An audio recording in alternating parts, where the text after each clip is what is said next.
The following is rated S for spoilers. Okay, look, I might not have as much experience as you because I'm not like super old like you, but I think I have a few experiences that you don't have. Because I've seen all of the Fast and the Furious movies, lady. And let me tell you something. It's all about family!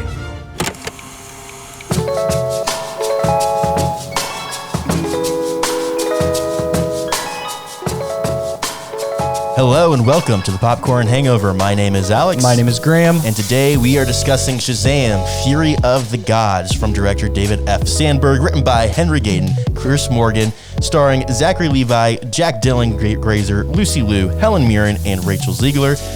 Releasing March 17th of 2023 with an estimated budget of $125 million. We'll talk about that more in a little bit. Has an estimated opening weekend of $65.5 million worldwide, $30.5 million of that coming domestically. So let's just say, it's looking pretty good, especially for a DC movie. Graham, how's your week been? Dude, it's been good. It's been good. I have been so excited for this release. You have? I've been counting down the days. Yeah, there were some days where I didn't know if it was even going to come out, but it's here. There were lots of days. Several times, but it's here finally. And dude, I'm doing great. I'm excited about this. Yep, you're excited about this one? All right, well, let's just jump into it then. Yeah. What were your thoughts on Shazam: Fury of the Gods? I mean, that little teaser I think kind of tells us everything we need to know. Listen, I don't know. I really don't know what it is. I've watched the first movie 1,000 times. Mm-hmm. Second one, obviously just saw it I literally just saw it before we recorded this here. So this is great. I love these movies so much. I don't know why specifically, but it is literally some of just the most fun movies that DC one has come out with. Mm-hmm. I think it's a few of the best movies DC in this respected universe has come out with. And they are just so much fun to watch. This movie I loved all the way through. There was not a point where I was sitting there and been like, this was rough, or this is too long, or I don't know. I was so engrossed in this film. I literally felt like a literal child just sitting in the theater. Like I just felt like a little kid. And every time they would just suit up, holy crap, this had some of the best suit ups, I feel like, which even though it's so simple and they don't do anything really, they just say the word and it happens. But every time it was so good. I love this movie. This movie was like a full on, I'm not going to give it a 10 out of 10. I would legitimately 8.59 out of 10 for me if I was to give this a rating. Okay. So here's the thing. I saw Shazam, the first one, for the first time 2 days ago. Oh, so you went back to back. I did, because I figured I should probably watch the first one. Wait, you didn't see the first one when it came out? No. Why not? I never saw the first one. I was going to go with you guys when you saw it in the theater, but I had to work or whatever, and then there was that crazy story that happened that's a story for another day. Which also, really quick, the first one dropped in 2019? Do you realize how long that's been? I was talking to someone the other day, and they were like, yeah, it hasn't been that long. It's only been a few years. And I was like, it's been almost 4 or 5 years. And he's like, no. And then we looked up, it was April 5th of 2019. Well, and the other, I don't know, it's interesting how you talk about how it looked like it wasn't going to come out for a long time. All of the little things that have almost continuity errors that kind of come about from that. For example, the suit change. Yeah. David F. Sandberg talks about how, Flash was supposed to come up before us. And so we were like, the multiverse is changing. Even though the story is consistent, we're just going to use that as an excuse to change the suits, which I think overall the suits looked better. The suits looked good in this one. I kind of missed the glowing lightning bolt, and I also kind of missed the hood. But these still glowed. I have to complain a little bit. It bothered me so much. It only glowed when it was convenient, when it would look like a cool shot in the dark. Yeah. And that was it. I liked how in the first one it glowed all the time. I also liked the hood. I liked the bulkiness of the first one, I think. Yeah. This one, I don't know. I like the texture of this one, but the bulkiness of the first one. Because see, that's what the first one I wasn't a fan of, because it looked like, which Zachary Levi said it wasn't, but it looked just like a muscle suit. It looked like you go to a Kmart and you bought a Halloween costume, and obviously this little kid is shredded. No, Zachary Levi's a big dude, and especially for this movie, it didn't look like that. It looked like he was just wearing a suit, and I'm pretty sure that was him. But the first one just seemed too bulky. It seemed too comically large to be real. I think that just helps sell the whole kid becomes Superman idea. Yeah, it definitely helps. Obviously, what's his name, Asher or whatever, who plays Billy. He looks absolutely nothing like Zachary Levi.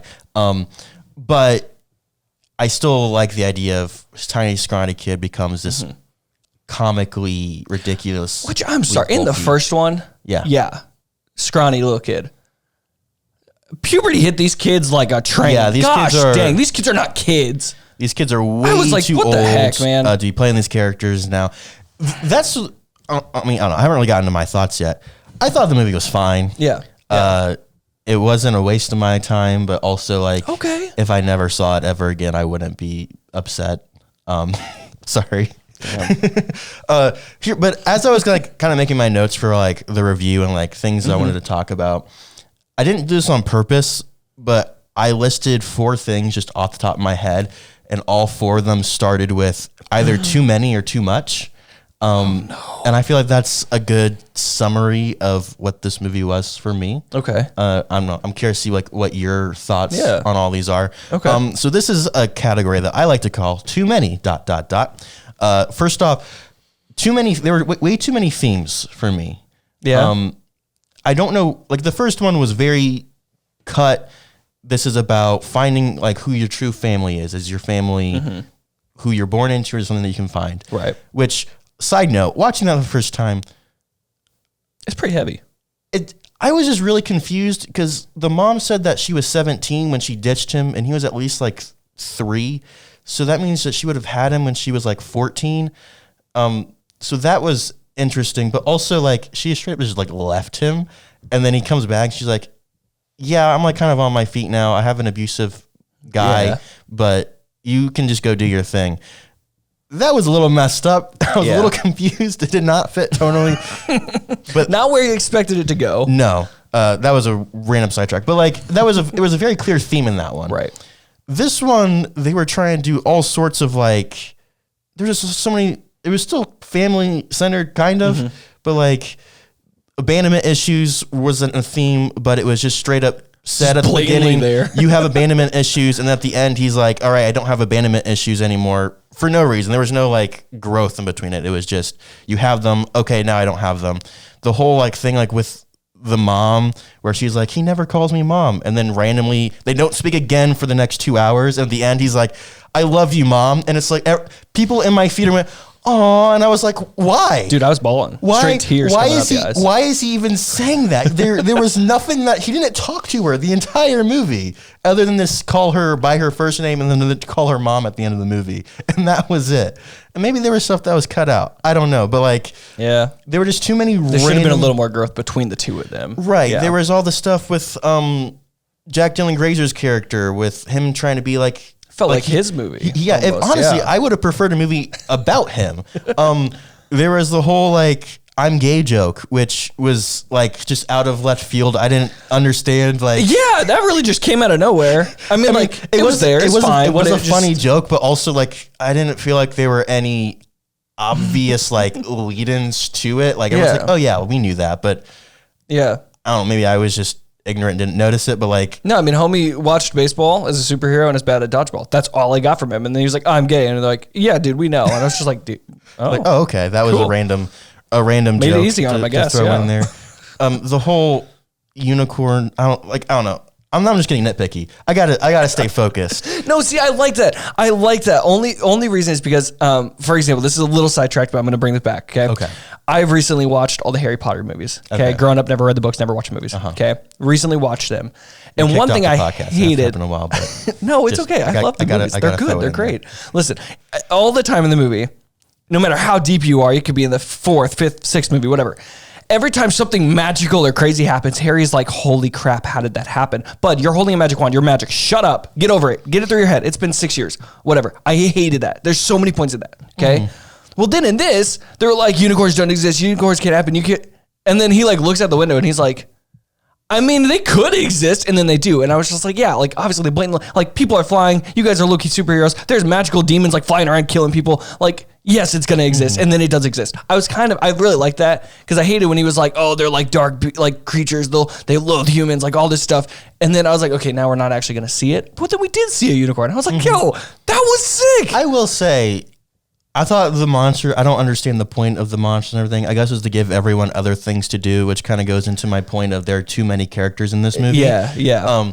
But before we get to that point, I will say watching realistic Cyclops and Minotaurs and Manticores and things and Harpies especially got me really excited for the Percy Jackson show that's coming pretty soon. Dude, I know. I am so pumped for just like seeing like what that could look like, because we've seen Minotaurs and things, but like I don't think we've ever seen like Manticores that looked like this, or like Harpies that looked like that. Insane. Yeah. And so I'm really excited to see And that this, in the in a Percy sense, Jackson even show. with those characters, it seemed not in like an insult way, or not that like I didn't enjoy it, but it seemed like low budget. In a sense. it was low budget. I know it was, but like that's the thing. But even for this low budget, like they seemed decent. So that's why I'm like talking about Percy Jackson for a second. Like I am so excited to see what Disney's gonna do. It's gonna be, dude, that show's gonna be good. But this was great. Yeah, but to too many characters. Here's the thing: I'm watching a Shazam movie. I don't care about any of these other kids who are also superheroes and Also, like literally just Shazams. Yeah. I don't. That's the only thing I couldn't understand was in the first one, like they got their powers and like one was fast and one was strong, and they're like, oh, we all have like one aspect of it. But in the bridge thing, like They all can all fly. of them were flying and they were all doing all the things. All relatively So quick. do speeding. they all just like choose to only use one specific aspect of their powers? So yes and no. So like I think when he breaks it down, in the book, Steve the pen is writing it all down on the paper, and it spells out Shazam and he highlights each one, right? So like obviously there's one champion. There were 6 wizards. The main wizard took all their powers and was giving it to one champion. So they used to be 6 individuals. All that was going to one, but then they basically just copy and pasted that one into 6. So I'm pretty sure they all 6 had the power of Shazam. Right. But So it wasn't like the wizard took But one. still, to even without give the one. movie, like the Asian dude only used lightning powers, and then Right. Darla, which I don't know the actress name, but whoever played Shazam version of Darla, such a good job at playing a child. Yes, yeah, she was did hilarious. fantastic. The kittens, she picks up the box, kittens and drives away, or like runs away, and they're like, did she I just should leave probably us? return him. Oh, dude, it was great. Yeah, there were lots of really great like little moments like that, but I feel like there were too many characters that they just didn't know what to do with, and so then we have like just random monsters and stuff who are inconsequential to anything, and so they get to do this massive product placement that Skittles did, which I wonder how much of this budget came from Skittles to do that. Like At least probably 30 to 40 million. Because dude, when I in the beginning when she's like, you put Skittles in my pocket, and then pulls out the pants and it's like rainbows on the pants, and she's like, yeah, she blah, blah, blah, little prank. I was like, that's cute. Skittles brand, threw out the name, it's there, and then it just kept coming up, and I was like, wow, Skittles really like. They ran this movie. They really came in clutch. Like it's pretty normal to see like lots of like Apple products or something, or like a Coke billboard in the background. But just Skittles, like product placement actually being a part of the plot in this way, I think was actually kind of cool because it made sense. It was kind of a joke, but also like it was very obvious product placement. Yeah. So I like it, but also I don't know how to feel about it entirely because it is just one massissive ad. Yeah. It's only a matter of time until we get like a whole movie that is just just Skittles. it's just one big Skittles ad or something.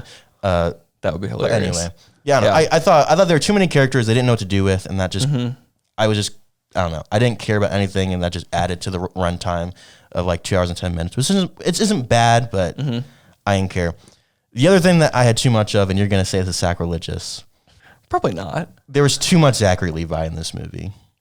I kind of agree with that. Yeah. Now, listen, I love Zachary Levi. I think that's actually a big agree. reason of why these agree. movies do so well, why I like him so much. Like he is, and like you actually, I'm going to steal this from me for a second, because like you mentioned it just before we started. Like these movies kind of have a feel of like a PG Deadpool take. And that's kind of what he feels like. He feels like just like a Ryan Reynolds kind of like jokey character that's not as dark, but like Zachary Levi does so well as Shazam that it's great. But I do agree that there was like every time they would like do a battle, it wouldn't return to them as kids. It would return to the heroes in the little lair and the heroes reading the books just and like heroes chilling. They were always heroes, which I get for some of them. Like, I mean, homeboy can't walk that well. As a hero, he's having no problem. He can fly around. He's jacked. He's captain every power, whatever. Well, so here's the thing. He's the one that I would understand why, but I feel like of all 6 of them, he was the only one that was hardly ever a superhero. Yeah. No, because it made things more interesting.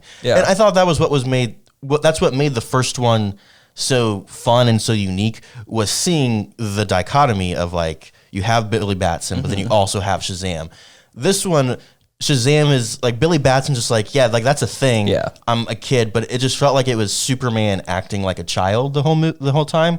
Well, I mean, that's kind of what it is. That is, but I wanted more of the actual child aspect of it. Because I feel like when he was Billy Batson, the few times that he actually was a kid, he was being very mature and had to be very adult and like have like, hey, like we gotta have this meeting, gotta do this thing. Like, and then when it was Zachary Levi, then he was all goofy and everything. Yeah. I don't know. I wish there was more of that. Or like in the first one, things I liked was how he would use that ability to change to help him in battles. So like he needed to escape, he would just say Shazam, turn into a kid, and he would run away. Or like he's being tied up, he would get small so the whatever monster can't hold him anymore, he can run away. Like I thought the girls were going to do that when they were tied up with the thing. I thought they would just slip right out. There were lots of really cool opportunities to to do that, I feel like, and I think that's one of the things I liked a lot about it, but we just didn't get any of. Yeah. I had a coworker had a really cool theory that like, because the Daughters of Atlas are taking the powers away from the Shazams or whatever. He had a theory that they were going to take his powers, and then he was going to have to take powers from other gods and things to create a new version of Shazam. So, because like Shazam, like each lettermate is a different god, minus Solomon, because Solomon just is kind of in there. Yeah, there's But his theory was like he was going to have to take different aspects, and then he would become like he had a whole like new skill set, Shazam, and that would be really cool. That would be cool. I like that theory. I was really excited for that to potentially happen, and it didn't. But like even with that, like Mary's character, they kept the same actress when she was Mary and when she was a superhero, and like that kind of also ruined the whole they change thing. The only thing with that, like she's not a kid. Even in the first one, she's not. She's over 18. She's technically an adult. She's about to go to college. So I think taking like the kids and making them an adult, but like technically she's Billy just Batson isn't gets powers. 30 like Zachary Levi, but also he's about to be 18, and Mary's just started college, so like she's maybe 20. Like, which honestly I was wondering, because like obviously we know Zachary Levi's in this from the trailers and stuff, but when they were doing like interviews, and I saw the kid Asher, Angel, whatever. Dude is low-key like pretty built. He's a big kid and he looks older. So that's why I was like, he's not gonna like wear the suit, is he? Like, is it gonna show Shazam and then like say he turns 18 and I was like, he's not gonna take Zachary Levi's face. Like, that can't happen. So I get that. Yeah, I think they kind of put themselves in a corner here. They teased the same sequel twice now at the post credits with literally the exact same post credit scene. And so and with the changes at DC, I don't know that we are going to get a third Shazam. I could see it happening. I hope it happens. I think especially with I think we will. Especially with the opening that we're getting and everything, I think there's a good opportunity for it, but it's finding room to fit him in whatever plan that James Gunn and Pierce Safran have. Which most likely, from the post-credit scene, which one are you talking about? I'm talking about the second one. The second one? But regardless, you got to keep in mind, this was made 2 years ago. Right. It's only just now releasing. Like, this was supposed to be before Flash. So if you That look is at true. it when it's supposed to be right after Flash, but now it's before Flash, and the Flash is then going to change everything. So where exactly does it take place in the timeline? One would assume before Flash. The only hope I have for it is, when do you think that second post-credit scene was made? Well, so here's the thing is... Because it's got the same people from Peacemaker that go get him and recruit him for Amanda Waller for the Justice Society. Obviously, I'm not saying that was here's the thing. They literally could have reshot that little scene like right after Black Adam and like how well the Justice Society did, and then just shoved it in there. They could have, but... I don't think it would have been necessarily, but also I don't know how long Peacemaker was in the run, like how long that's been planned. Because that seemed like something that was kind of thrown together right after Suicide Squad did so well. Well, yeah. I mean, that's James Gunn thing, so I'm sure. So Peacemaker is going to continue, obviously. I don't know. That's just I have a little hope for it with that, and just the tie-ins that those characters have, and like where they're continuing. Because like I'm pretty sure Peacemaker has a season 2 coming. Yeah. So I'm hoping. I don't think Shazam 3 maybe not, but if there's like a Justice Society or something, he's gonna be in it. I feel like he'll be a pretty blatant like main character. I hope so. My final too many point. There were too many cool shots. Just a lot of just random shots of things happening. Yeah. And the thing that in particular that made me think of this was the big climactic final moment of him absorbing all the power. I legit, like, this is the climax, this big epic moment. He's about to make this big sacrifice. I legit zoned out and started thinking about all of the other things because it was just the same 2 or 3 shots over and over and over again. Yeah. And I was like, like, this thing is happening. Like, I saw this TikTok once. Like, not related at all. Just like completely out of it. Just gone. My soul left my body and went somewhere else. And then he like went and started flying. Like, oh, hey, things are happening now. But it was like we have this cool. And don't get me wrong, it was a cool shot with the lightning bolt glowing, and he was all like in shadow and everything. It looked really cool, but I don't need that same 2 or 3 shots for 5 minutes straight with nothing happening. It felt like such a long battle, especially when they would just like when they weren't even face off. They were just and then they would go at it, and then they would stop, and same thing. They would just like stare at each other, and they'd go through the fire again. It was same thing. Yeah, a lot of the same, like especially with Rachel Ziegler's character, like every time she used her abilities, like it seemed like they were using the same flying shot of the same city, like transforming. Yeah. There wasn't much, but to be fair, it's pretty low budget. It is. So and you know reusing that would make sense. One of the things that I loved about this movie isn't necessarily about the movie itself, but it's about the director, David F. Sandberg. I'm assuming you know nothing. Not at all. Nope. So his first like big movie. Well, he directed Shazam too. He did. He also directed the first Shazam, which was his first like big budget movie. Really? Yes. Good for him. Yeah, he's done a couple of horror movies and things like that, and you can definitely see some of those aspects in these first 2 Shazams. But yeah, he knows how to work with the budget, and he's really active on Instagram and on like YouTube. Like he just makes YouTube tutorials. Like here's how like I would shoot like a monster scene, and just shows like how he would make a monster like in his home, just doing whatever. Oh, that's dope. Yeah, it's really cool. He goes by Pony Smasher is all of his like handles on everything. He's a director of a DC movie. Honestly, one of the most successful DC movies, and he just casually just has his own YouTube channel. Doesn't really talk about it very much. But like on Instagram, he's been posting like, like we're mixing today, and like we're doing the sound design, and today like we're putting in the score. Like he's very actively like that's shows so dope. Like the whole process of the filmmaking like of this movie, which is really cool. Yeah, shows some of the behind the scenes. He had a cameo in the movie of he was running from a harpy, and the harpy grabbed him and like took him in the air. Yeah, so that was him. Nice. I remember. Love David F. Sandberg. I think what he's doing with this is really, really cool. Because he did Shazam for $100 million, which honestly is probably why he got the job, because he can work on a budget coming from horror, which is typically relatively low, and not having tons of experience. He only had $25 million more for this one. Which, for comparison, Aquaman 2, which Aquaman, as far as I'm aware, was less successful than the first Shazam. Yeah. And if I had to guess, not as many people are excited for Aquaman 2, especially with the whole Amber Heard thing. Aquaman 2 was given a budget of $205 million. If I had to guess, these were announced about the same amount of time. For Aquaman. Sure, that makes sense, but you also have to hope for like the same return. Aquaman is also underwater, which means a lot more CGI.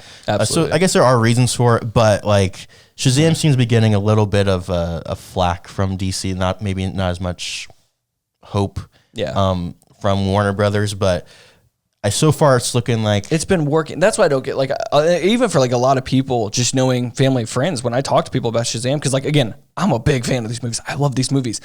People like don't care. It's not Batman. It is not Superman. It's not Wonder Woman. It's not your Justice League character. It's a potential side Justice Society character. Like he's not a main. And honestly, I'm really worried that like Warner Brothers sees that and they're like, yeah, this is not going to take us anywhere. But dude, honestly, like they've got something here, especially with this cast. Like this was great. And also the little Wonder Woman cameo. Like that was so random. I freaking loved, because you know they got so much hate in the first one for having headless Superman, you know? Okay. And then they left Wonder Woman headless in the little dream, which I was like, that's hilarious. And then at the end, it like has her headless, and then it zooms up. I legitimately had zero expectations to actually see Gal Gadot. Yeah, I did not. And I was like, let's go. I was so hyped. I thought that was the most ridiculous thing ever. Yeah. Like, I mean, it was there to give that exact response, which is great. But for me, I was excited because I was like, damn, Wonder Woman has the greatest superhero theme of all time. And that, friends, is why you have good themes, which Shazam did not have. I couldn't tell you what Shazam's theme is because it doesn't exist. Yeah. But then you have Wonder Woman's theme played, and I was like, even if it was just that, I would have been very happy. Like that's what made me satisfied with that cameo. It was like, damn, that's a really good theme. Like, the electric guitars, I loved the little side note when he slips to the famous, like, yo, like, sorry, I didn't see you there, He like shoots his shot with Wonder Woman, and then the dad's like, what is with our boys and older women or whatever? Because when she's like, Anthea's like, yeah, I'm like 6,000 years old, and then they kiss. The mom's like, this just seems wildly inappropriate now. And I'm just like, like a little crazy, just but a little bit, yeah. But no, I loved it, dude. It was funny. Yeah. So, Graham, do you have final thoughts on Shazam: Fury of the Gods? Such a good movie. Definitely go see it. I don't know. I'm never going to not be able to recommend this movie. This one, as well as the first one. See them both. Watch them both. I feel like a lot of people have not seen the first one because they just don't think it's going to be good. But definitely go see it. A lot of fun. Really just funny movie. Go in with an open mind. I say if you look into it a lot, you could definitely get sidetracked. But just go enjoy it. It's a fun movie.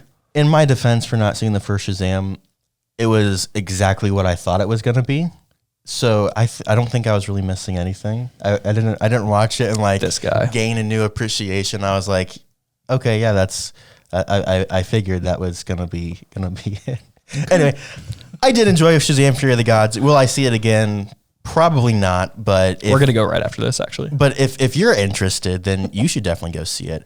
But Graham, did you know that the Daughters of Atlas are completely original characters created for this movie? Really? Yes. I had no idea. And next segment, we're going to talk about how these movies in general, and this one specifically, kind of strays away from the source material and all the comics. Kind of a part 2-ish to last week's episode on The Last of Us and how to do a faithful adaptation.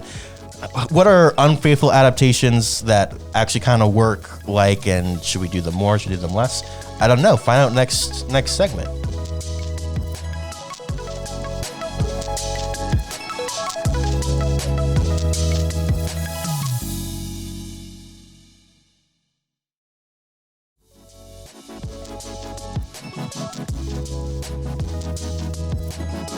So, if you know anything about us, if you listen to any episode of this show, you will know that, at least for me, I'm obsessed with comic books. Yeah. And I'm obsessed with accuracy in my comic book movies. And when they're not, I get very, very upset. Yeah. So lucky for me, I'm not really a DC Comics person. Who is? I grew up with Marvel. I'm a bunch of losers. Dang. Yeah, I don't know. I grew up with Marvel, so if you want to talk about Marvel Comics, I can talk to you all day. DC I didn't know much about, but in the Bell Optimus movie, lots of press and things, I discovered that the Daughters of Atlas, completely original characters in terms of their place in the DC universe. In terms of mythology, they're all real. Yes, they are the real Daughters of Atlas. And even Shazam's name, all of them except for Solomon and technically Mercury are Greek gods. I mean, Mercury is just the Roman version of the Greek god Hermes. So like, it just fits with the name, with the name structure. So like, I'll even give that a pass. Like, it makes sense for the movie for these characters to still exist, but in the comics, there's never been mentioned. They're never mentioned once. See, that's crazy. I mean, maybe they're mentioned, but this story, they don't interact with the Shazam. Storyline, these character traits, these are not comic accurate. Okay. Do you think that takes away anything? Like, as someone who knows nothing about the comics, like, does that take away from? Honestly, no. I would have never guessed, especially when they like had the tie-in with like, I mean, obviously like Wonder Woman's like a god, and like there have been like notes and like tie-ins in previous movies, and obviously with comics that like, honestly, like I kind of ran with it. Same thing. I never really have read the comics, never read any Shazam comics, so I would have never guessed. I feel like a lot of people would have no idea. So really, with this being like an original take with the daughters and tying into Shazam, they did it really well. I thought it worked like really, really well. Yeah, I agree. Like, I probably wouldn't have noticed if no one had said anything. It's Greek mythology. It all kind of makes sense. Right. And I kind of liked how they were able to take original characters and fit them to the story that they were trying to tell. You know, I don't know, again, I don't know much about DC Comics, but like having characters who can take away Shazam's ability, that's a very big threat that makes Yeah. things interesting. Also having, you know, a love interest with a god who can betray you and all this stuff, like that's Yeah. interesting. So we're able to create lots of interesting things. Yeah. But what if there were characters in the universe that they could play with? For example, in the post-credit scene with Mr. Mastermind, I think is the caterpillar's name. He's been there twice, and he's prepping for something, and he's telling Dr. Savannah or whatever to get ready, and then he comes back 2 years later, and Savannah's like, "Yo, where you been?" He's like, "I've been getting things ready, so you gotta get ready. I'll be back again." Like, I don't know, could they still have done a similar story with characters that already exist? Like, there's this massive library, so, and I'm trying to think of, I know the question I want to ask, I just don't know how to ask it. You have this massive library of characters. Right. Black Adam is one of them, for Right. example. And it doesn't seem like they're even building up to that slightly. Yeah. Well, what is the perk of having original characters versus tailoring stories towards the source material that everyone is in love with, like everyone has fallen in love with? Shoot.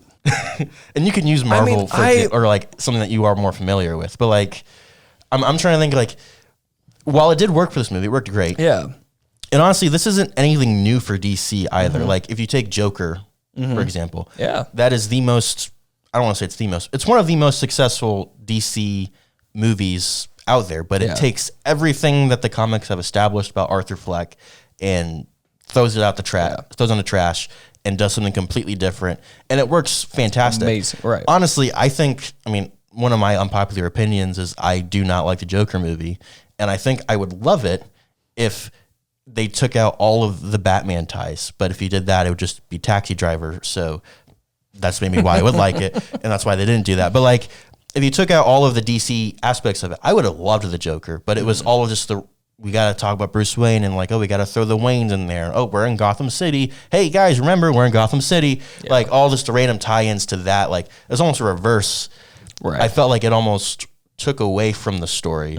So is there a point where the source material can kind of like, can the source material ruin what someone is trying to do creatively when making their movie? I think yes, if it has anything to do with the main character. Okay. Because like say they did that with Shazam. Say he's not a foster kid. Say he doesn't have any family ties. Say he doesn't have some of the powers, or he doesn't get his powers from the wizard. Say they change all that. It's not Shazam. Like it would be. They would use the character name. It would still tie into DC. Great. It could still reference the Justice League and the Flash and his love for the heroes. But it like just wouldn't be Shazam, right? I think whenever if you use your own original ties for a villain or for someone that's doesn't have as many expectations, I think it works fine. I think it's easy. Because like for villains, for example, like in this fashion, this worked out great. Like we can both agree. Like this was the daughters, all three worked well. It worked really well for the movie. It was great the way all the tie-ins for like the love interest and for everything. Yeah, it was fantastic. I think when it's something like the Joker, a lot more people can be a little, in your opinion, they can have your take on it because it has something to do with the actual main character. It changed everything we knew and just ran with something. And some people are just like not about that, because a lot of people are like very, again, for you, like very, very, they like where it started. They want to keep that originality from the source material. They want that. And if they don't get that, then it like throws them off of what they're comfortable with. Right. In a sense. But like I said, I think it does work well. I think it does not work well, if it has anything to do with the main character. Sure. I think that's kind of the limit I would draw. That's where the line would do. If you touch the story, if you touch like that character, it's not going to go well for the movie, probably for fans. Like it's going to have a different reaction than anything that they probably would have wanted. But I don't know. That's what I would see. If you just don't touch the main character, you're fine. Yeah. I would agree. Like even imagine, and I was worried about this with the first Shazam. Like imagine they said, okay, DC is really dark. We love being dark and gritty. Imagine if the first Shazam, they were like, okay, he's just he's a foster kid. He gets all these powers. What would an actual kid do if they got these powers? Who was as like, not tormented, but like has all of this trauma in the back of his mind. What would he actually do? Do you remember that one movie? I mean, I guess they did make that movie. Was it Brightburn? Yes. That one? The Yeah. evil Superman movie. Yeah, she was dark. I That never was actually saw the crazy. movie, but That was crazy. I didn't finish it. It was dark, man. Like it was like that was tough. It was a dark movie. I liked it though. but yeah, like I was expecting them to take a super dark turn with it because that's what the Snyderverse was. I mean, if there was anything more colorful than black, gray, or beige, then it didn't show up. Yeah, it was then turned into black, gray, or beige. But imagine if they did that like with Shazam. Like it would be completely different. Yeah. And honestly, I don't think it wouldn't have worked as well. No, not at all. Because like this is, in my mind, how I've kind of seen these movies. It's like the Ant-Mans of like the DC kind of like it's more family friendly. It's gonna have your comic relief. It's gonna have your just jokes and humor. And like that's what this movie. Even with this one, I still feel like this had some darker notes in it than the first one. Like dude, homie just walked off a building. That was dark. That was like dark. And he watched him fall, and he was like, "Oh my gosh!" Like freaked out. I was like, "Dude, what the?" There was a kid in my like in the audience. I was like, "Is he dead?" And like literally asked his like family. And I was like, "Yeah, man. that guy just like That's a tough conversation. dropped like wild." Yeah. So like there were definitely some like dark notes in this one. I knew it was gonna happen. I just lost my train of thought, dude. It is gone. Dang. Everything I was talking about. Son of a gun. Yeah, it'll Moving come back on. to me. It'll come back to me. If it comes back to you, say jump something, in. and we'll I got jump you. back in. Okay. No, so like I don't know. I think it's interesting with Shazam in particular because you kind of have Black Adam, which is the antithesis of Shazam, Right. in every way. And so I think it's interesting how they took this really goofy golden age of comics approach when you have characters like Superman and Batman, who I mean, Batman until Michael Keaton in the 80s. Everyone knew Batman as the goofy Adam West, boom pow. He's the detective. Not even detective. He was like he was making jokes, which to be honest, I would love to see a modern day like interpretation of like Adam West's Batman. Because that's a lot of fun. Yeah. And at the time that was really that was accurate to the source material. And then Tim Burton did Tim Burton things and completely changed Batman. And changed all of it. And that was kind of a sense of, when we're seeing it all the time now, of pop culture changing the source material. Iron Man, for example, Iron Man was a C-list character at best. Right. And now he is a household name. Start of the He is the star of everything. MCU, right. And that was entirely because of the pop culture. And we're seeing all sorts of like comics reflecting the things that are happening in the movies. And so I'm curious if like, for example, we're going to get a whole arc with the Daughters of Atlas now. No.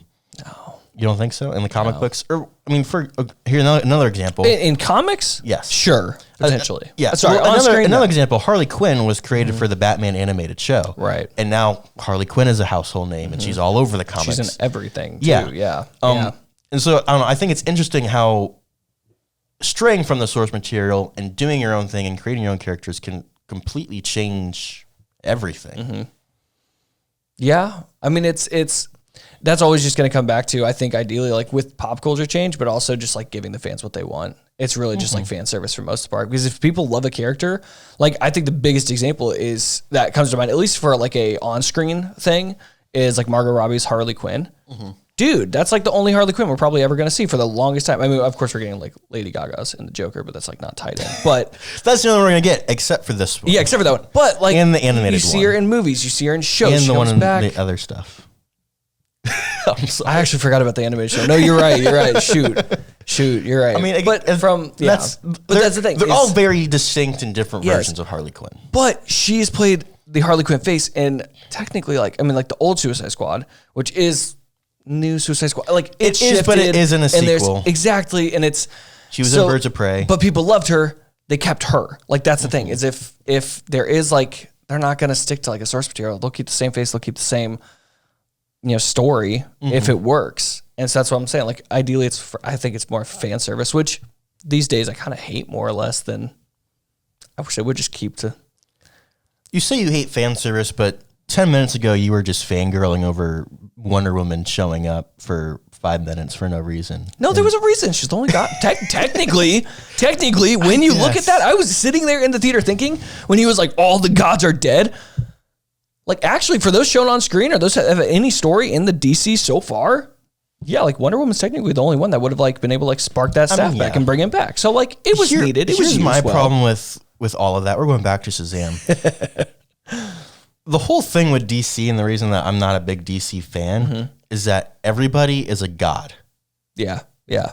You can't tell me that Superman isn't a god. Aquaman is a god. Like, by definition, all of them are just godlike, and they fight other godlike beings, and there's like, I don't know. Right. There's not as much tension. There's not as much reality to Tony Stark dealing with alcoholism or Captain America dealing with trying to maintain these perfect standards in a very imperfect world. Like, there's lots of different, I don't know. I feel like that Marvel has, and again, comic books are different, but in terms of movies, like Marvel's done a better job at creating real characters as opposed to DC, where they're like, we have gods and they're going to smash buildings and it's going to be awesome. And if you're in the market for that, that's fantastic. And there definitely is, and they're fun to watch. But yeah, that was a random side tangent. Yeah, it has nothing to do with anything. But well, no, it makes like I just feel like DC has never had not like a human aspect, but like a realistic aspect for the heroes. Because like I think they're like, oh, if this guy can fly, then no one can relate. So he's just a god. We're just gonna throw that title on there, and it just doesn't make sense. It doesn't work well. Or you have one hero that hears of all these other gods. He's like, cool, now I'm gonna be a god, and then pretty much becomes a villain or something like in a Black Adam sense. It's. Yeah, DC is DC. You can't hope for much, and you can't be too disappointed because you've already been disappointed too many times in the past. So it's just can't be disappointed if you expect I can't be disappointed anymore because they figured out what works and they just do the exact same thing every single time. And you know what? At this point, I'm cool with it. You know what? Make your money. I want to see dragons and gods smash buildings and stuff, and so like it. I mean, if DC like tweet out, say they came out, they're like, hey, who wants to see like Superman, not Superman, fight a dragon and some Greek gods? I've been like, literally no one. But then we got this, and this was great. Like, honestly, this was great. And so like, here's the thing. If they're doing what they're doing and it works well, I'm okay with it. Because like, not gonna lie, the Flash trailers, everything I'm seeing for the Flash, very excited for. I'm stupid excited for that movie. Like hearing some people's reviews and who's seen what and who's done what. That seems good. This seems good. Like, here's something I wanted to talk about, though, that'll be a little more relevant to our knowledge. Okay. Because when we talk about DC, it just turns into we hate DC. A little Exhibit A the last 5 minutes. Yeah. So I think most people, if they were ranking MCU movies, somewhere in the vast majority of people's top 5 would be Captain America: Civil War. And you may remember, I absolutely hated Civil War for years. Yeah, because you read comics. And the reason, for it was I read all 120 something like tie-in issues of the Civil War event. I knew all the things, and I was so disappointed that like nothing was adapted from it other than superheroes are fighting each other, and it's Team Cap versus Team Iron Man. And like there were all these cool moments I was excited to see on screen, and none of them came true. But when I finally just got over myself, and I watched it with like a clear mind and just, I'm going to watch this for what it is, I realized how freaking good that movie is and the brilliance of that 30-minute fight scene, the airport battle, with just all of the incredible storytelling through action and all of just the epicness and how much that changed everything for the way that those big hero action sequences are filmed and are tackled from a story perspective. Like that movie is nearly perfect. Other than the fact that Baron Zemo's whole like plan relied on a bunch of coincidences. Yeah, he just got lucky for the most part. That movie was like freaking perfect. But the comics almost ruins. I mean, it did ruin my entire perception of how that movie was for a very long time. I know that's a very niche thing, but like I feel like in that particular instance, the source material almost ruined the actual product, because if they tried to adapt the comics, it would not have worked. And I was really concerned about it.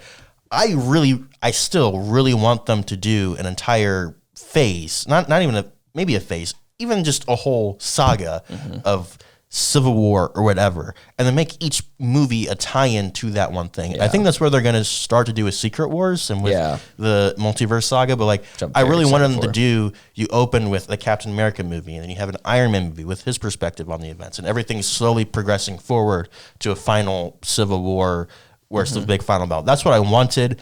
And I also just wanted more heroes because with the small, I mean, they had everyone in that movie, and then some with Spider-Man making his debut, and that still wasn't a massive number. Like the comics would not have worked, but what they were able to adapt the ideas and the general philosophies behind why that was made and what was going on in the comics, and they adapted it really well. Here's why I bring this up. Okay, Secret Wars is coming up. Secret Wars, both events called Secret Wars, are a lot bigger than Civil War. I mean, the first Secret Wars event was the first comic event, period, from any company in any capacity. And then Secret Wars 20, whatever, the second one, was this massive finale to the Fantastic Four and to all of this stuff and all these different universes that were going on. And so in the lead up to Secret Wars, the movie, I'm terrified because I'm like, how are they going to do this? Like Fantastic Four is coming out like a year before that comes out. And then we have Kang Dynasty before that. And that seems like it's going to be a part 1 and a part 2 situations. Like how does Kang fit into Secret Wars? Because Secret Wars has nothing to do with Kang. It's all about Doom. There's all these things that are coming through. And so the general talk and everything around Secret Wars and all the rumors and things that are coming out, like this is what's going to happen. Guys, the script isn't even written yet. No one knows what's going to happen. Shut up. That's a random tangent, but like, do you think that comics are going to ruin people's perceptions of things like Secret Wars? Whereas when you have an Endgame, that does not, Infinity War and Endgame do not exist in the comics. Right. Infinity War exists. There is an Infinity Saga, and I think there might be one called Infinity War, but it's not no one ever thought it would be the same. Right. Endgame is a completely original title. So do you think we're going to enter a new territory with Marvel where we have this big event and everyone knows it's a big event and it's being marketed already as a big event?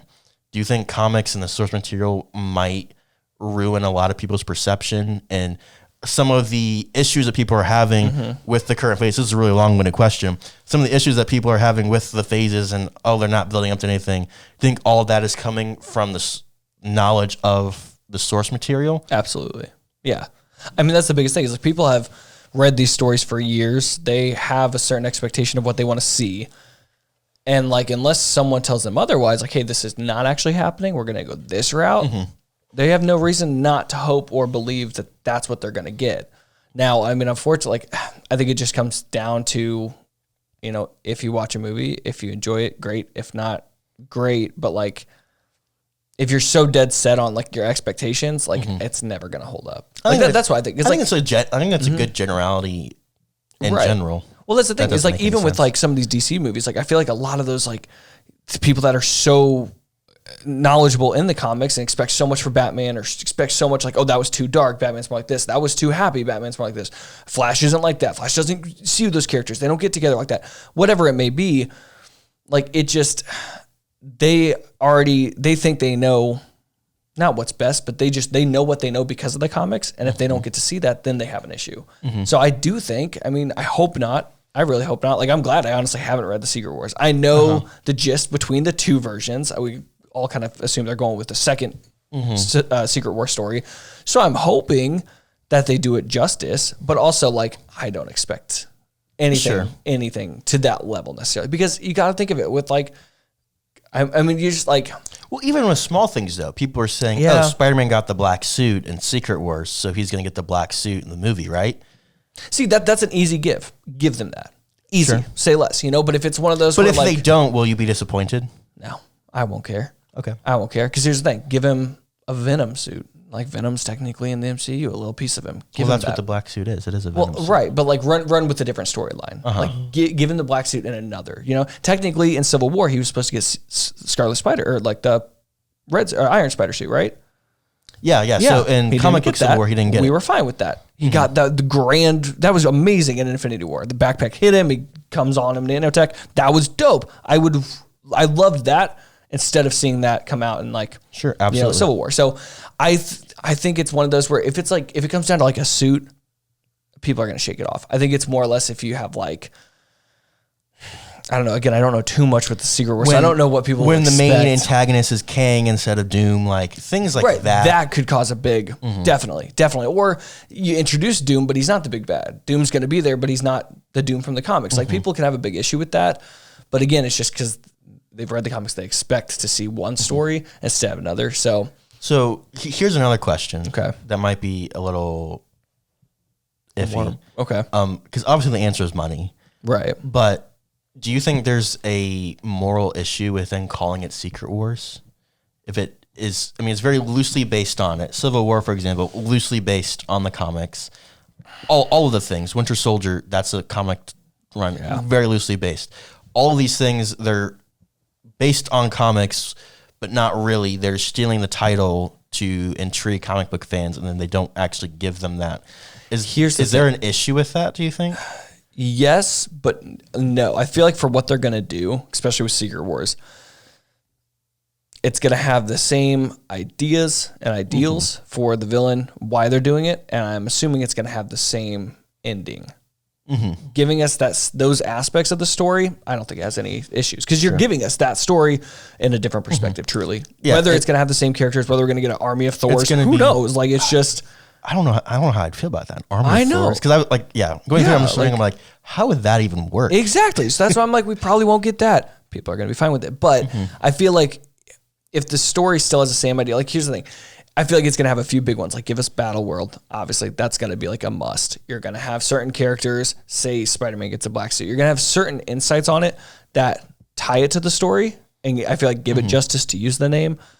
I mean, technically, say if it was just a completely different story that was not Secret Wars whatsoever, like, that's crap. If you're going to use the name and use the title for hype, like, no. But absolutely. Marvel, I don't think Marvel's done that before. I don't think they would do that to us. Like, honestly. The one thing I'm more curious about how they're going to do, because I agree with you with all of that. Like, and obviously they're doing it mostly to sell more tickets and get people excited about things, because people are going to get excited for Secret Wars, and then they're going to go spend money to either buy the comics, or they're going to buy a subscription Marvel Unlimited, or they're going to do all the different things to read the stories. Well, because that's another before thing. It comes out. How many people have read 182, 28, whatever you said, issues? No, like, I mean, it's going to be a very small amount of people. Yeah, like, a small margin of the people who are going to see the movie. And they're going to be there opening night. They're going to be super hyped for it. Like, absolutely. But they're also going to have to, like, I mean, really, like, at that point, they're more or less going to shoot for the audience that has never even heard of Secret Wars, catering-wise, than they are going to for the people who have read the comics, just because it's a smaller audience. It's smaller backlash, honestly. Yeah. I don't know. And I think it opens the realm to creativity too, because they're in a place where, I mean, Secret Wars is the heroes and everything in Secret Wars. It's all about these two main Marvel universes colliding. Yeah. The MCU is one main universe, and they kind of dabble in others, but there aren't any main characters in any of these other places. And so is that how you introduce different variants of things, and then those variants just become new characters? Or are we going to get movies where all of a sudden there is another Earth 816 or whatever? Is that going to come through? And I think that offers Feige and all of the heads at Marvel, I think that gives them a really cool creative opportunity to say, how do we adapt? How do we use what we have, what we set up to adapt to this new thing? And I think, yes, it's going to be different, but I think that kind of opens more creativity. It's a good launch pad to take, here's this story that everyone loves, and we're going to adapt it as best we can. Obviously, it can't be perfect just because of what we have and Secret Wars had almost 100 years of comics to go off of, and so, like, thousands and thousands of issues. So, like, it's easy to do that, but we only have, I mean, it is a lot, but there's only 30, 40 projects for Marvel to work with. And so I think I always say, I think that the best creativity comes from limitation. And I think giving yourself the limitation of, we're going to adapt this story. And we also have these characters and these arcs. How do we combine the two? And I think that can create some really cool things like Endgame. Yeah. And like, I see, like, the biggest thing too, like, coming kind of around a Secret Wars, like, one thing I could see them doing is, you're right, if they're limited to the stories that they have now on screen, then we're sticking with the universe we're in. So they might spin this whole story as, like, everything's been going on, it's been created. Doom might not even be from this universe. We could just see the perspective of these heroes. Hope we don't see Doom at all. Just, Doom is a really great character. Do not confine him to one quick. Just don't. Just leave him alone, Marvel. Yeah. Graham, do you have any final thoughts on Shazam? And We were talking about Shazam. No, I'm just kidding. No, yeah. of course, only we could take a DC movie and turn it into a Marvel conversation, like we do every week. No, I'm just kidding. But yeah, No. any final thoughts I on say- all of this? A great movie. Whether you stick to the source content or not, I say take a chance, honestly, especially when it works in a sense like this. If you mess with the main storyline, people are going to be upset. It's probably not going to do as well. That's what I see it as. But no, I think Shazam did great, especially with the creation of the characters. No, the daughters were awesome, honestly, for the three. And yeah, it was really funny. It was great. Good movie. And yeah, I'm excited. I can say this like confidently, like I'm actually kind of excited for the future of DC as a moving forward. Like from this point on, I'm excited for the movies coming out. Okay. Well, I can tell you that I thought Shazam was not a great movie, but it was a fine movie. It was a perfectly fine movie. And yeah, I like whenever some things, it's weird. It's kind of like, I don't know how to describe it. Like there's no specific rule, but like some things stick to the source material, like with The Last of Us. That's a perfect story. Absolutely. Don't mess with it. But when it's something like that is as convoluted as comic books, sometimes like, yes, I want you to do everything that I love and remember from this amazing story, but also that's not always possible in a film medium. And so like, if you can do something different and if you can make it better, why not? Like, why not? Go ahead, give it a try. Just don't fail. Otherwise you're going to have a lot of angry nerds and no one likes that. No one likes You've that. been listening to the Popcorn Hangover. My name is Alex Asgram. We've been discussing Shazam, Fury of the Gods. Let us know all of your thoughts on Shazam, Fury of the Gods, on all the things, Instagram, TikTok, patreon.com/thepopcornhangover. Your tease for next week, if you're a dog lover or just anti-animal cruelty in general, I think you're going to be really on board with next week's film. Yeah, that's all I got for you. Peace.